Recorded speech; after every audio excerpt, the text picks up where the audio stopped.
The Collaborative Entrepreneur. Okay, welcome everybody back to the Collaborative Entrepreneur, the show where we want to build partnerships that can help grow our business. I'm your host, Tracy Currington, and I have a great guest on the show today. As always, we're trying to help because I like collaboration a whole lot more than I do like cooperation. The person on the show today is here because she wants to be here. And every guest that I ever have on the show, they're here because they want to be here, because they want to help you. And it is my goal, my objective on these shows to ask the questions that will that they can lean into and basically interview them to where no doubt their answers can serve you. So if you've ever wanted to delve into the mind of somebody that you see, maybe they're in social media, maybe you see you've seen their business card or some other advertisement, and you just look at that person and you say, that person is going places, and you just want to know more about them.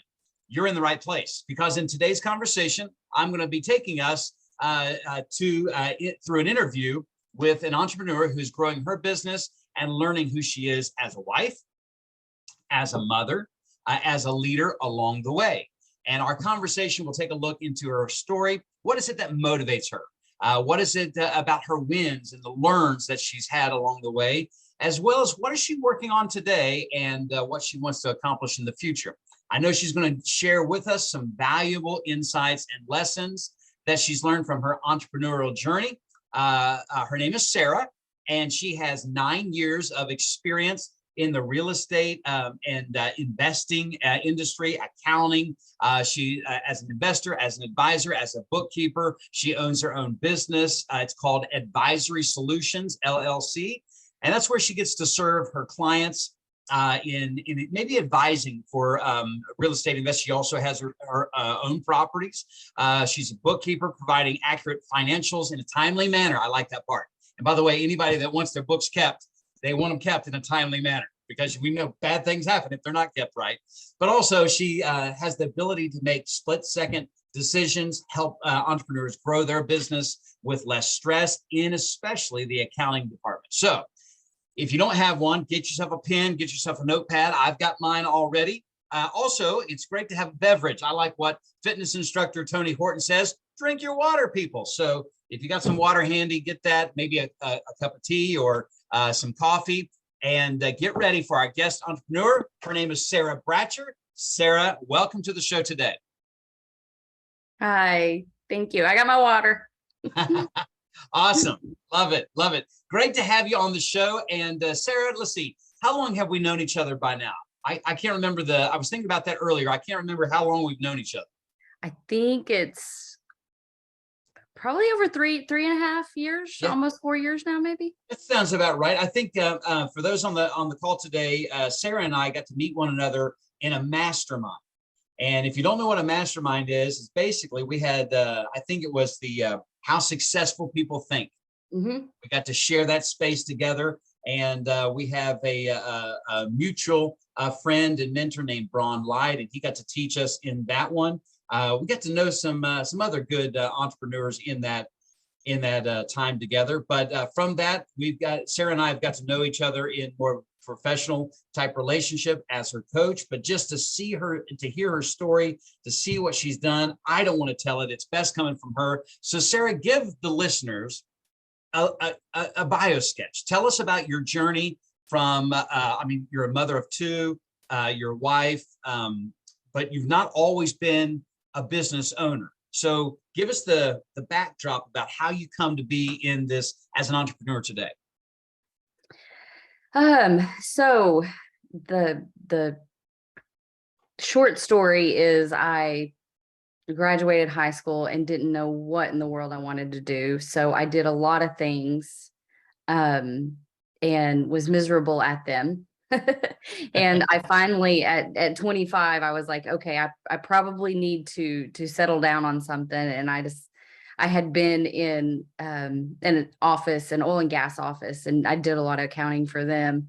And I was like, well, I'll just go back and get my business degree. And I had basically the accounting 101 teacher. She said, you should go into accounting. She said, you're natural at it. You have the brain to do it. And if you were ever up for a job, you don't have, she said, you don't ever have to do anything in accounting. Your resume being in accounting, they will hire an accounting background before a marketing background for a marketing decision, if that's what you want to do. And I was like, okay. And so that's where my accounting journey started at 25, and I graduated at 28. And I worked a little in public accounting, did tax returns, and realized no, that wasn't for me. The taxes are always a moving target, and I wanted to hone down into something. So I ended up working for a real estate developer and learned a lot of information, and just saw a lot. And he was an entrepreneur himself. And, after 8 years with him, I told him, I said, I want to help other smaller entrepreneurs build their business up like I had helped him. I was like, that was my sweet spot. That's what I enjoyed most, was that launching the small business into, the larger business, and then letting it go. And so that's kind of how I was born into just doing, the bookkeeping for people now. So that's so great. So there's a couple of bits and there's a couple of things in there that I didn't know about. I did not know about the oil and gas, the time there in accounting, just like here I'm 25, going back and getting a degree. And I love that thought of the accounting instructor telling you you're a natural at that. And I was thinking about when you said it, I was like, oh man, it's so true that in my life, I even remember I had to have somebody believe in me and see something in me. And do you think that, was it the case for you? I know it was for me. Somebody saw something in me before I saw it. And I could not see what I couldn't see. I didn't know what I didn't know. And so somebody had to speak that into me. Was that the same way for you, or did you already know, I have gift, and this kind of, makes this bunny hop? Is that what it was? Absolutely. I have always been one to second guess myself, and to just, I thought I was always one. I thought I was always a follower. And I was like, well, I'll just kind of do what's already been set out and everything. And I didn't want to be in accounting. I didn't have that confidence in myself whatsoever. Just through life, I don't know. I had confidence in other areas of my life, but as far as career and business and stuff, I was just like, there are some amazing people out there. I'll never be on their level.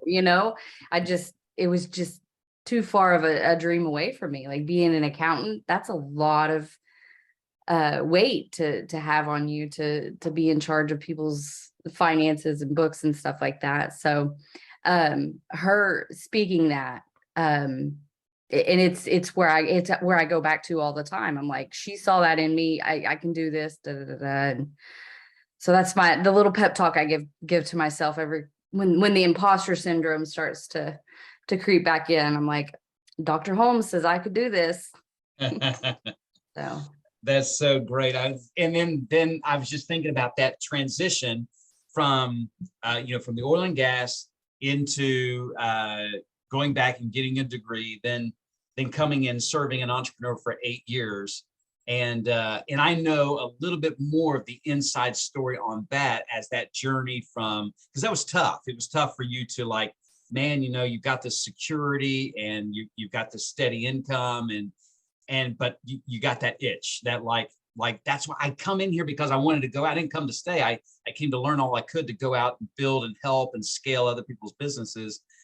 But walk us through that difficult, because I think every entrepreneur, I know I did it, when I knew in me I wanted to build something that's never been built before. I've never done it before, dealing with imposter syndrome, self-doubt, and then the security versus freedom thing. Walk us through that difficult journey where you just said, no, I'm just going to jump anyway. What was that? What was the breakthrough? Gosh, I think there were so many things, but basically I was I was approaching 40 with a young child, and you have this young child in front of you, and it's like he sees everything you do, and he only knows the world through your eyes. And it's like, you're right. The security of a check every 2 weeks was just getting me by. Like, um, I wasn't passionate in my job anymore. I wasn't, I just didn't have the fire in me that I had when I had first started that job. And so I was searching for that again, and just kind of all of it coming together, and just realizing that I had to leave this little kid a legacy, and I had to start a legacy of my own, and I had to show him how to do it. And I'm like, okay, if I'm going to do it, I've got to go all in, because he can't see me fail. But if he does see me fail, then, we'll teach him a lesson in that sense too. Yeah. But I love that. Like, you reach for external motivation, like looking at this little boy, and then of course the viewers don't know his name is Jack, but looking at this little boy and just recognizing he's seeing the world. I like how you put that. He's seeing the world through your eyes, and you stepping out, I guess, in faith. I mean, both of us are people of faith, but stepping out in faith, believing that this is what the Lord wants you to do. This is what you have in your heart to do, and then stepping away from that. Was during the time, that 8 years of, I mean, no doubt. I mean, an entrepreneur, when you're around an entrepreneur, how would you describe, like, is there something that an entrepreneur puts out, a vibe, an energy of like, of confidence, or seeing that done, that you could do that? I mean, does entrepreneurs beget on other entrepreneurs? Or I think absolutely. The biggest lesson I learned there from watching him work his magic and do his thing. I mean, he's amazing at what he does. Was no was a neutral emotion for him. It wasn't negative. It was, if he got a no, he just automatically, there was a switch. Okay, we'll do it this way then. And like, there wasn't any emotions behind it. It was just to keep moving forward on a steady, forward pace. Yeah. And no wasn't a brick in the, running into a brick wall or anything. It was like, okay, we'll just go around the brick wall and we'll do it this way. And watching him do that, and learning from him that it's, to take the emotion out of it and to just get it done. And wow. I love that no not being a neutral emotion. I mean, I've had that. There are times, especially as an entrepreneur, when you got a lead, you got a client, and it's a no. And then you call them back up again later on, like, hey, I was just thinking about you, and just like, oh, it's still a no. And then, like, because I've called a couple of times, and then eventually, like 2 years later, it's like, yeah, let's have that conversation. Like, no, what didn't mean no, it meant not now, it meant not yet, or something like that. Or maybe I needed to do something to prove them, or maybe, and this is one thing I learned, that there was it wasn't anything about it was something about them. They just did not believe for themselves that they could, maybe it was the coaching aspect, or they couldn't, have me come in and turn their business around, or whatever. That's, maybe there's a doubt that they were dealing with. Sometimes we internalize that. Right. Absolutely. I think, we touched on imposter syndrome before. I've always dealt with that. And I don't know why. Maybe I need to do more therapy to get to the root of it, but I think I'm pretty far past it now. But you just get this into your mind, like, am I really worthy of that? Can I do that? And all this other stuff. And you just have to talk yourself out of it, and know that, at the end of the day, it's all about, somebody said once, life's in between the dashes of the, on the tombstone. It's what happens in the dashes.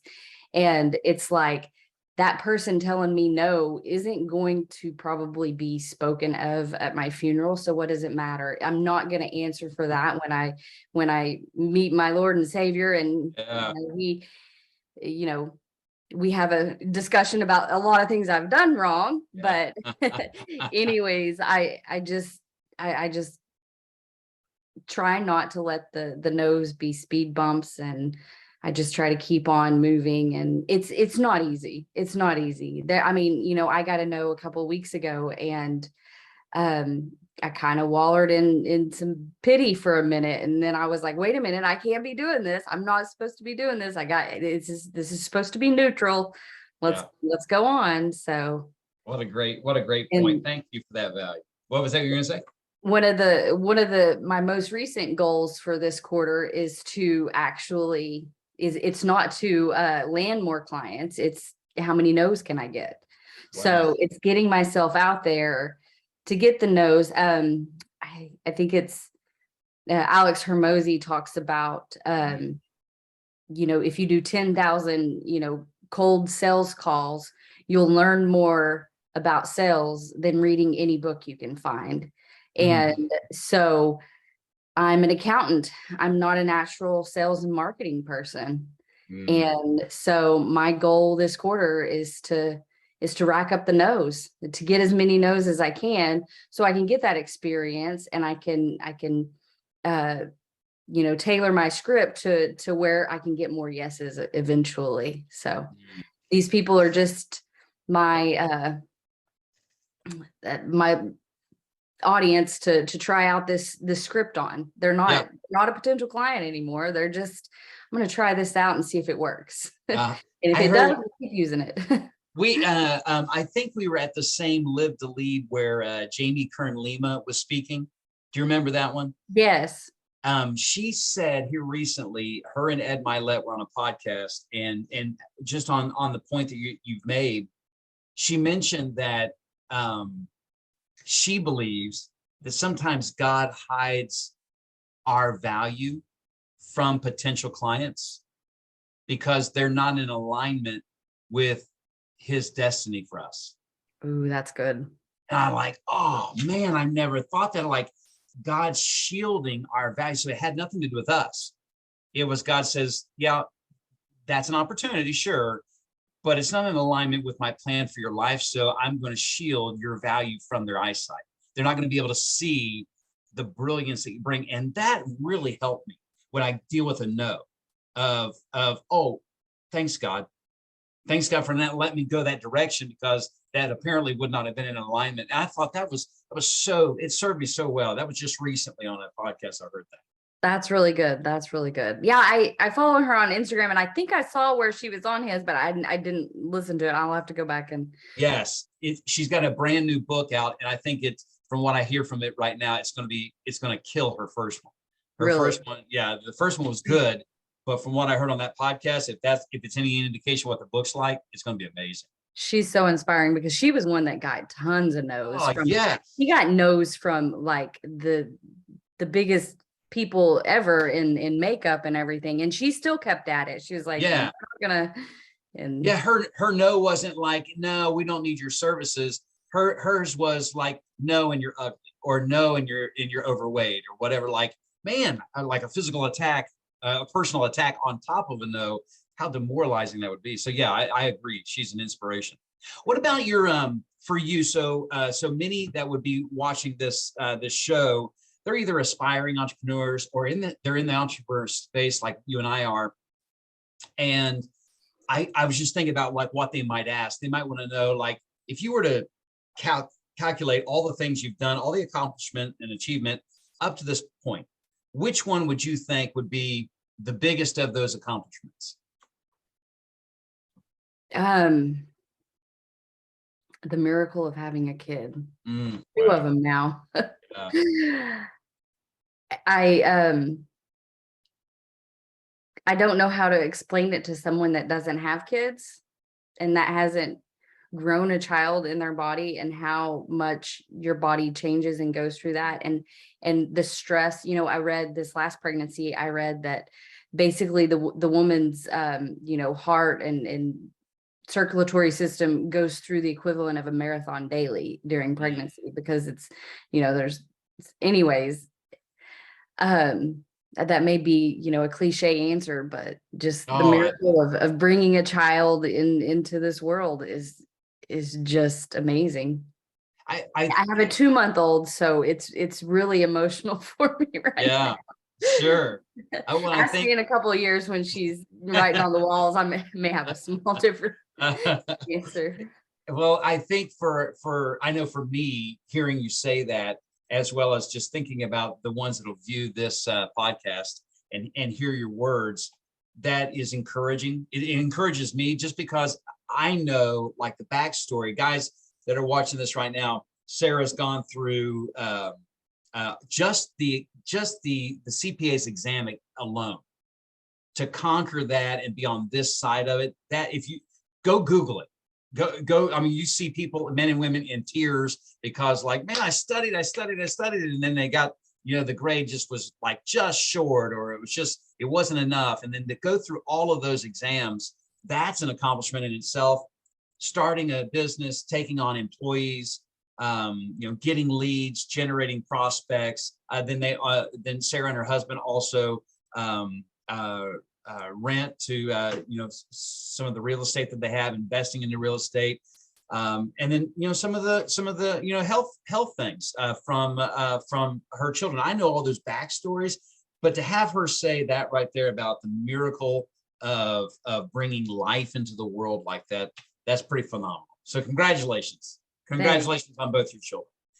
Thanks. What Yeah, about, the CPA exam was a 9-year journey, and wow. it was all about perseverance. But I was told shortly after we got married, well, about a little over a year into our marriage, that I may not have kids. There was, they had ran tests and they couldn't figure out why. But so just I was, I was kind of a no for me, and I was like, okay. And we were getting on board with not having any kids when we first found out. And I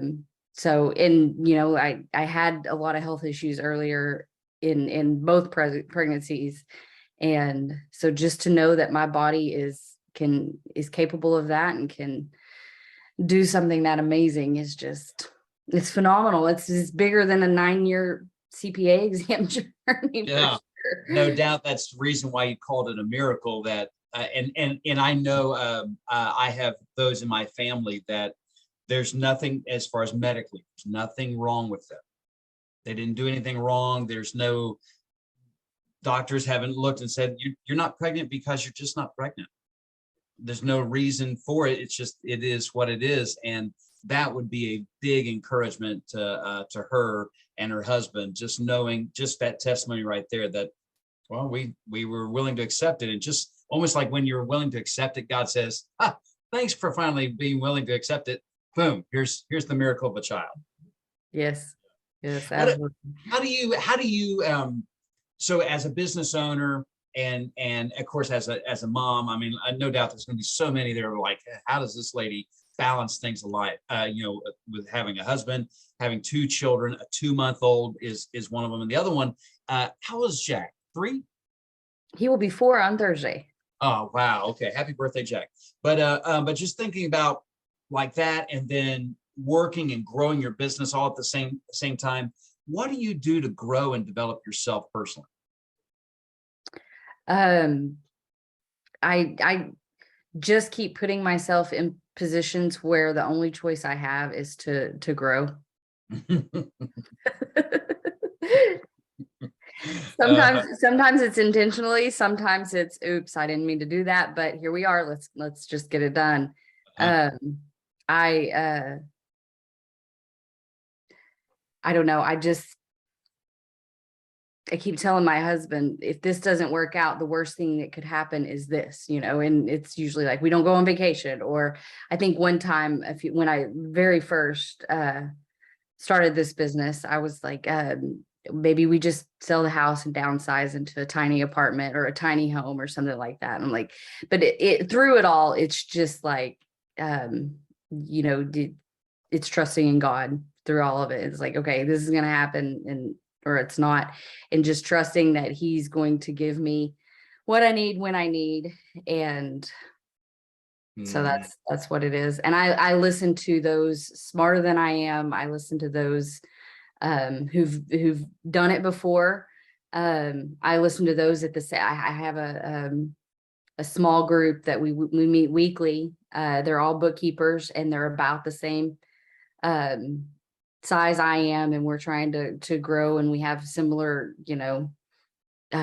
goals for the next 2 to 5 years. So just collaborate with them and Love figure that. it out.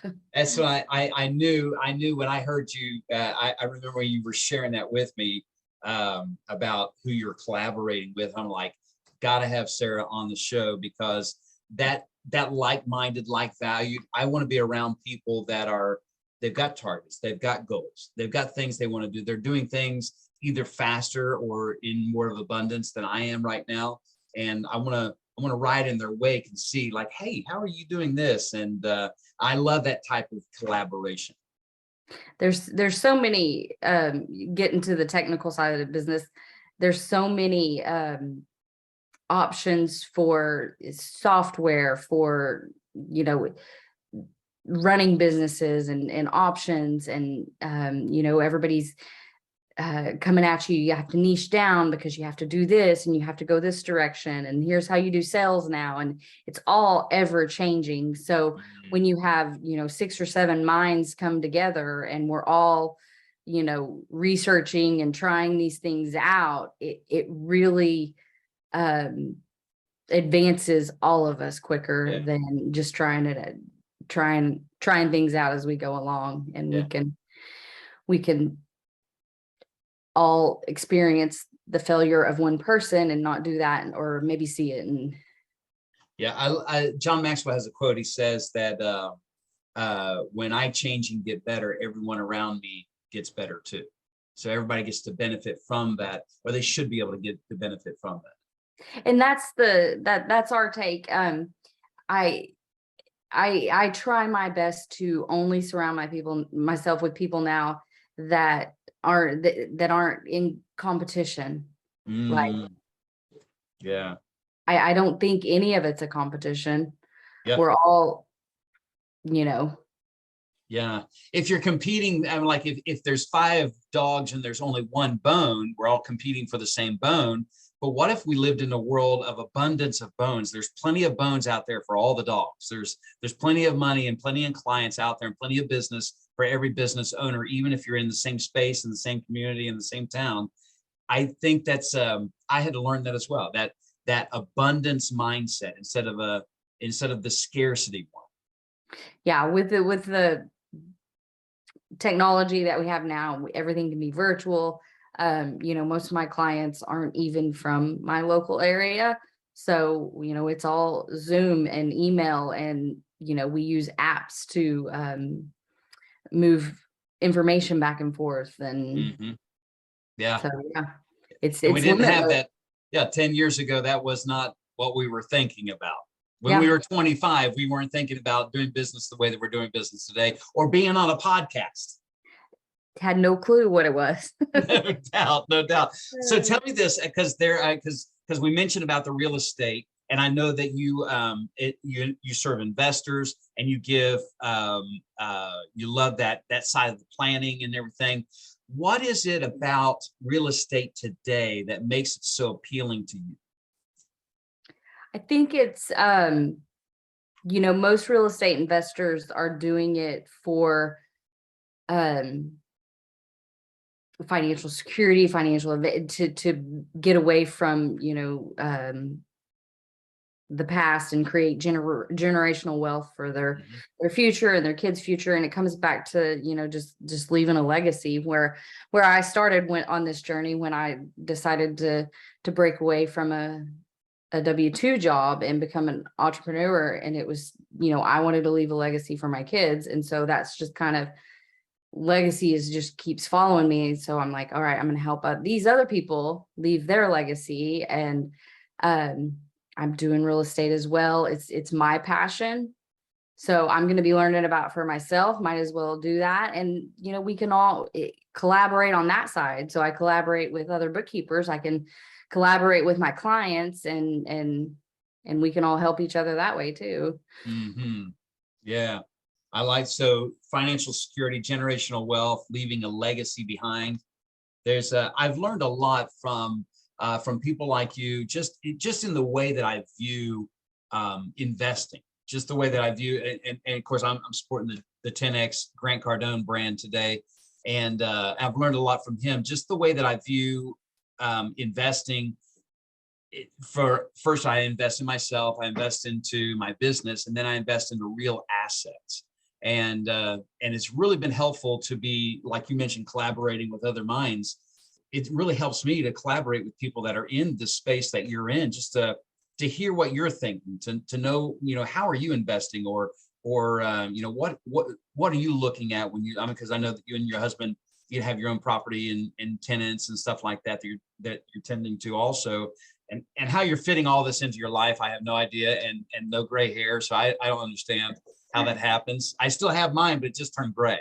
So how you're doing that is just, I celebrate that. We're not worthy. Tell me this, the one trait that you want to learn right now, what is the trait you're looking to learn right now that is going to benefit you right now in the stage you are at in your business? What is that one lesson learn? What is it that you need to learn right now? What I am trying to learn is consistency. I think that's my biggest thing, is because I'll gain some traction, and then I'll just be like, okay, this is going to go on its own now. And so and maybe it's because I am juggling so many things. I'm like, I look away for a minute and I go over here. And so I'm just trying to learn that I have to be consistent to keep progressing, especially mainly in the sales and marketing area. I talked about it briefly before, but I didn't realize when I first told people I was going to start this business and do this, and everybody's like, oh, you're great, you'll do great at it, da, da, da. I didn't realize how hard it was going to be to get people to change bookkeepers, or to get to get on board, because I've never sold myself. Like, the people I've worked with before knew how good I was, but just some random investor who just kind of heard about me from somebody else, they're not too sure. I was just like, yes, I can do this and that. And like, I never thought, oh, I need to add value to my sales statement. And so I had to, I've been reading books, I've been watching Instagram stories, I've been listening to podcasts, I've been, just all over the place trying to figure out. I'm not a natural salesperson, and I'm trying to figure out how to be a natural salesperson. And I think I need to, consistency is the big lesson I'm trying to teach myself and to implement into everything. Mm-hmm. Well, I've heard that the number one rule to success is show up. You just got to show up, and that has guided me for the last couple of years of my entrepreneur journey. Is just showing up. And now that I'm in a space where, like you said, you have a group of people that you come together. I was on a call this morning with like 128, 168, I can't remember, something like that. All these people that are on the call this morning, and this guy says, show up, have your hand raised. Show up, have your hand raised. Like, I didn't ask you if you had a question, just show up with your hand raised. He said, because when you show up with your hand raised, you have a question. If you didn't have a question, you wouldn't be on that call. You have something you're working on. Your problem is you're too scared, and you want to think about, the mechanics of the question. Forget the mechanics. Let's go back to the principle. The principle is you're here because you want to learn something. And so he reminded me that today. He said the number one rule of success is you got to show up. Just show up. Just keep showing up and keep pushing play. Or if it's something that you're a podcast that you're listening to, or showing up for the group that you're in, I don't know if that serves you, but it served me this morning. I just when I get something good, I pass it on to somebody else that I have rapport with. Yes, the follow-up. That's exactly, I need to show up, follow up, and that's where I'm at right now. I need somebody to remind me that on a daily basis. Love that. Love that. I mean, we're providing great customer service to our clients, and they'll refer us occasionally, um, but to hit my long-term goals, I'm gonna have to hustle to get more, and I not just rely on other people to help me grow my business. And I want to build legacies, including my own. So that's where we're at. So good. Good stuff.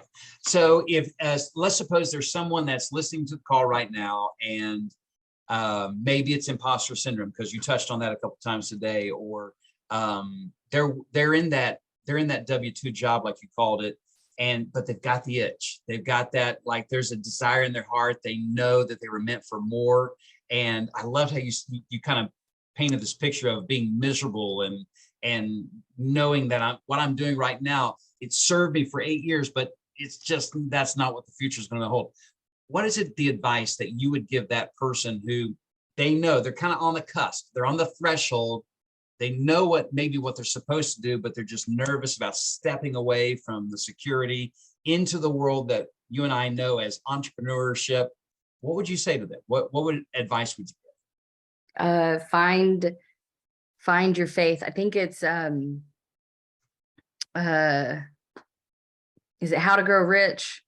Think and Grow Rich. Think and Grow Rich.